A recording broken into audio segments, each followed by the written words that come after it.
dengan dunia ini. Malam hari ini edisi spesial bagi si Tama, serupa tapi tak sama, mengkaji kedalaman diksi Al-Quran yang sering terlihat serupa dalam terjemahan di mushaf, namun ternyata diksinya bisa berbeda saat kita membaca Al-Quran secara langsung.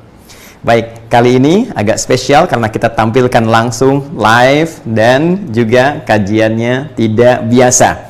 Karena kita akan mencoba mengkaji satu makhluk yang langsung disebut oleh Allah Subhanahu wa Ta'ala sebagai musuh yang paling nyata, musuh yang paling berbahaya.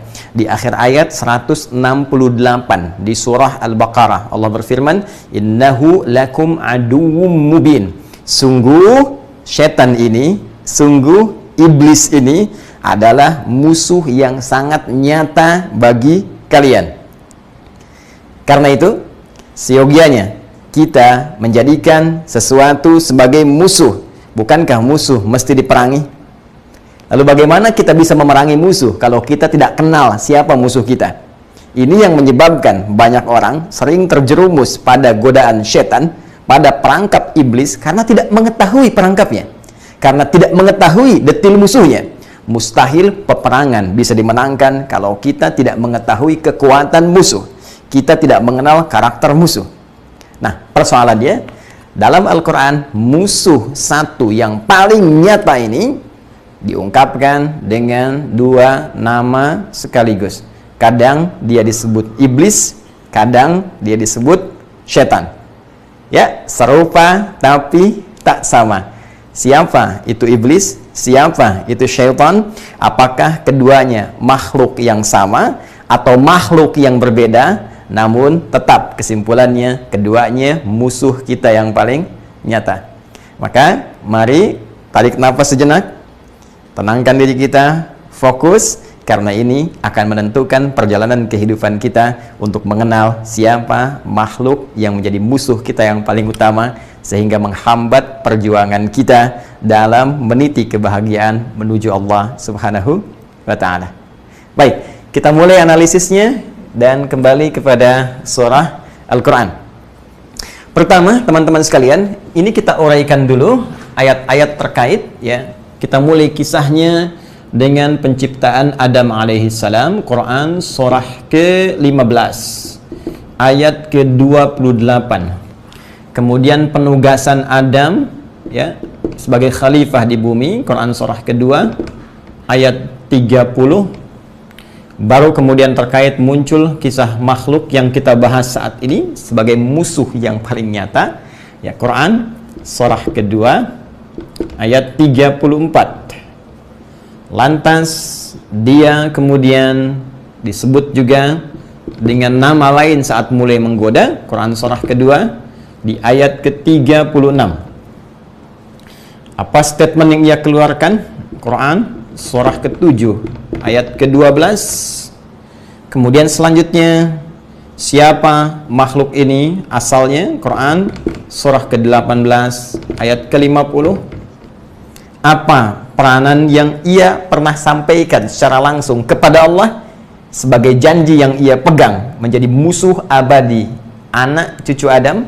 Kita lihat Quran surah keempat di ayat 118, dan bagaimana kemudian dia berlepas diri saat kita dihisab di akhirat nanti, dan banyak kemudian terjadi kekecewaan besar di kalangan anak cucu Adam yang mengikuti jejak musuh yang paling nyata ini. Quran surah ke-14 di ayat yang ke-22. Nah, ini adalah turunan besar secara general, bahasan umum yang akan kita kaji dalam episode Si Tama, serupa tapi tak sama, mengenal hakikat iblis dan syaitan. Jelas sampai di sini? Belum kita mulai. Baru kita tuliskan ayatnya, ya. Yuk kita kemudian detil kaji. Mulai dengan Quran surah ke-15 ayat ke-28, Al-Hijr ayat ke-28. Allah berfirman, "Wa idh qala rabbuka lil malaikati inni khaliqum bashara." min salsalim min hama'im masnun. Fokus baik-baik. Dan ingatlah, pelajarilah, pahamilah, ketika Rabbmu Muhammad sallallahu alaihi wasallam menginfokan kepada kalangan malaikat dan sebagian jin yang hadir pada saat itu bahwa Allah akan mencipta makhluk baru yang bukan malaikat dan bukan jin. Jadi sebelum makhluk ini dicipta, malaikat sudah ada, diciptakan dari cahaya, ini yang pertama. Kemudian jin ya diciptakan sebelum makhluk yang ketiga ini. Jin, statement Allah disampaikan langsung di ayat ke-27-nya. Anda bisa cek ayat sebelumnya. Wal janna khalaqnahu min qablu min naris samum. Sedangkan kalangan jin kami ciptakan sebelum makhluk ini, bashar ini, ya, dari bahan yang berbeda, dari materi yang tidak sama, yaitu dari api yang menyala-nyala. Baik, kembalikan. Siapa makhluk ini? Disebut dengan bashar. Kita telah bahas tuntas di edisi Sitama sebelumnya tentang bashar yang disebutkan 35 kali dalam Al-Quran itu. Bukankah itu menjadi satu dari sekian nama yang melekat pada manusia? Kadang disebut ins, ya ma'syaral jinni wal ins. Kadang disebut insan, Iqra bismi rabbikal ladzi khalaq, khalaqal insana min 'alaq. Kadang disebut dengan nas, qul a'udzu birabbin nas. Bashar ketika disebutkan pertama kali oleh Allah menunjuk pada makhluk yang bukan malaikat, bukan jin. Intinya manusia. Ingat, intinya manusia. Nah, maka setelah selesai kemudian penciptaan ini, Allah subhanahu wa ta'ala menerangkan kembali pada seluruh kalangan malaikat dan sebagian jin tadi tentang misi penciptaan ini, tentang fungsi diciptakannya manusia ini. Karena mustahil ciptaan Allah sekecil apapun kecuali ada manfaat, ada hikmah, ada fungsi di dalamnya. Jadi kalau yang kecil saja, bakteri, virus, ya, kemudian naik lagi semut, kemudian naik lagi hewan lebih besar lagi, sampai ketumbuhan, sampai benda-benda sekitaran kita, mustahil tercipta kecuali ada manfaat, ada fungsi, ada misinya. Jika itu saja memiliki peran, maka bagaimana dengan manusia yang sangat kompleks? Maka setelah selesai proses ini, diinfokan kepada seluruh kalangan malaikat dan sebagian jin tadi tentang fungsi manusia, misinya, kenapa ia diciptakan. Pindah ke Quran surah kedua Al-Baqarah ayat ke-30. Perhatikan, awalnya pembuka ayat ini dengan yang Al-Hijr ayat ke-28 ini memiliki kemiripan di awal. Tapi nanti penegasan diksinya bisa berbeda. Quran surah ke-15 ayat ke-28 dibuka dengan wa idz qala rabbuka lil malaikah. Quran surah kedua ayat ke-30 pun dibuka dengan redaksi yang serupa. Wa idz qala rabbuka lil malaikah. Ini sifatnya taukid, taksisan li ma'nan jadid, penegasan kepada informasi baru yang tak sama dengan yang sebelumnya. Kalau yang sebelumnya ingin menyampaikan penciptaan makhluk baru, bukan malaikat, bukan jin, yang ini ingin menegaskan fungsi dari penciptaan itu. Apa misinya? Karena itu kalimatnya, diksinya berbeda dengan yang pertama setelah pembuka tadi. Inni ja'ilu fil ardi khalifah. Kalau di Al-Hijr ayat ke-28 inni khaliqun, kalau di Al-Baqarah ayat ke-30 inni ja'ilun. Ya, yang satu khaliqun, ya, dari kata khalaqa, sang pencipta utama. Pencipta utama disebut khaliq.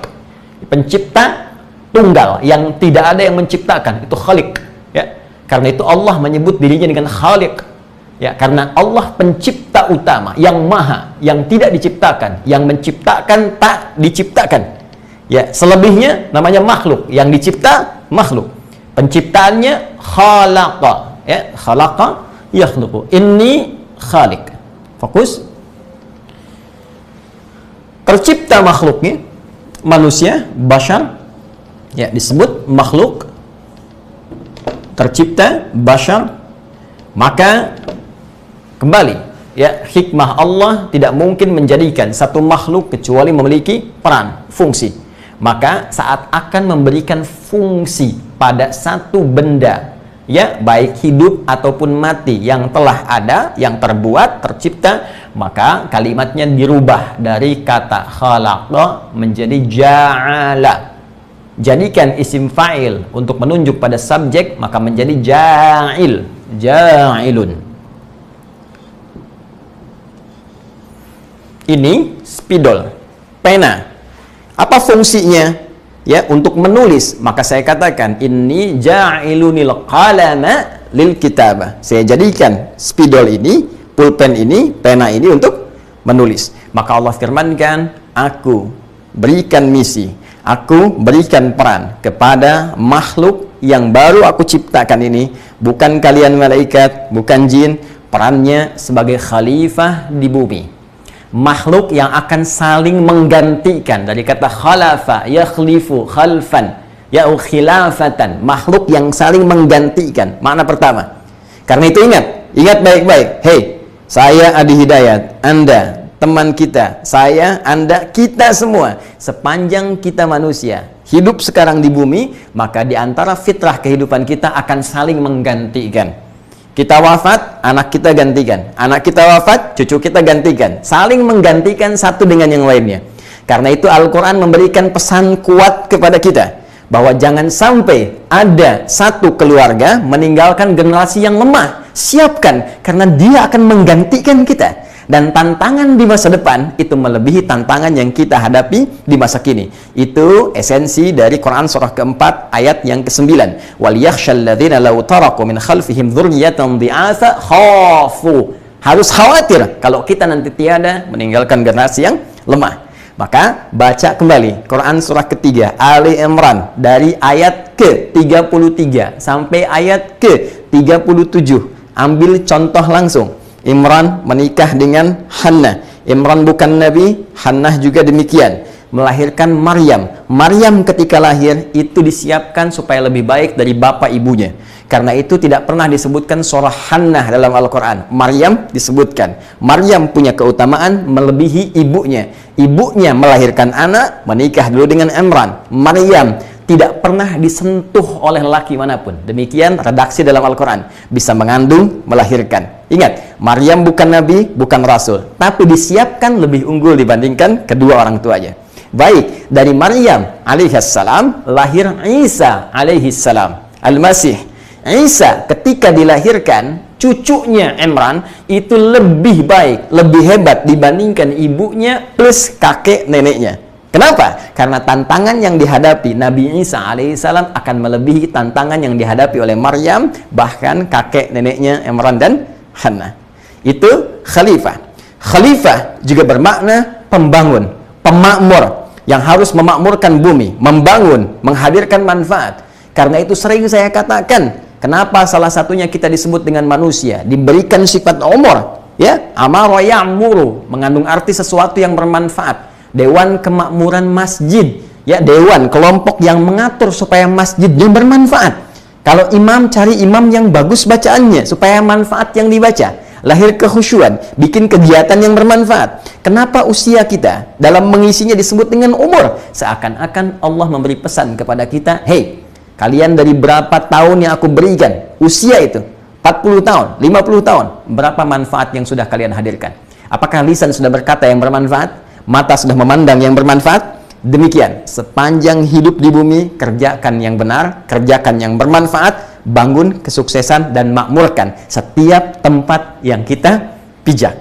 Siapa yang ditugaskan untuk membawa misi besar ini?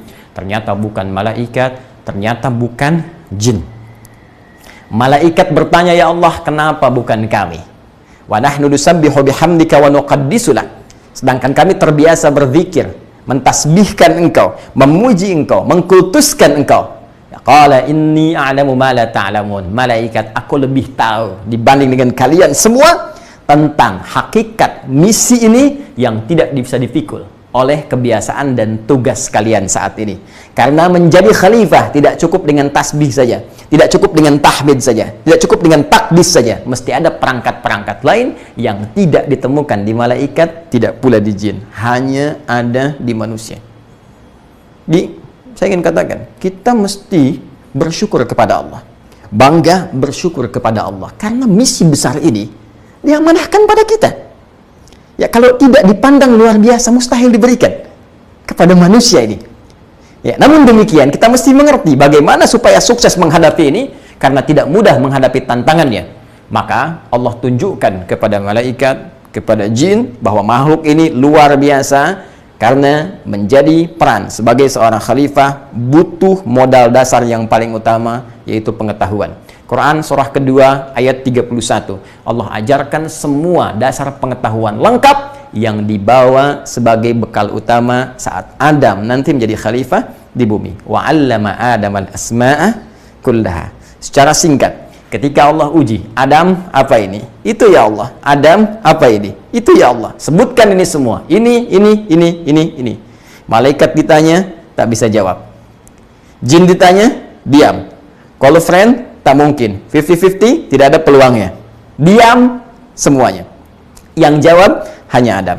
Maka disinilah kuasa Allah yang ingin menunjukkan bahwa setiap ciptaan Allah itu ada hikmah di luar batas-batas jangkauan pengetahuan makhluk. Maka malaikat diperintahkan, jin diperintahkan untuk sujud hormat. Ingat, bukan sujud penghambaan. Karena dalam diksi Al-Quran, sujud nanti dibagi dua bagian. Satu menunjukkan penghormatan, yang kedua menunjukkan penghambaan. Yang kedua ini tidak boleh dilakukan pada siapapun kecuali hanya kepada Allah Subhanahu wa Ta'ala. Sedangkan bagian pertama, sujud penghormatan, boleh dilakukan sepanjang dibenarkan oleh ketentuan Allah pada aspek-aspek tertentu.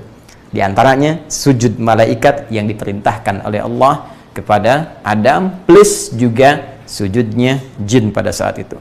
Pindah ke Quran surah kedua ayat ke-34. Wa idh qulna lil malaikati isjudu li Adam fasajadu. Maka ketika kami perintahkan, ingat Muhammad SAW, pahami, dalami, ketika kami perintahkan, kalimatnya menggunakan nun, masih ingat?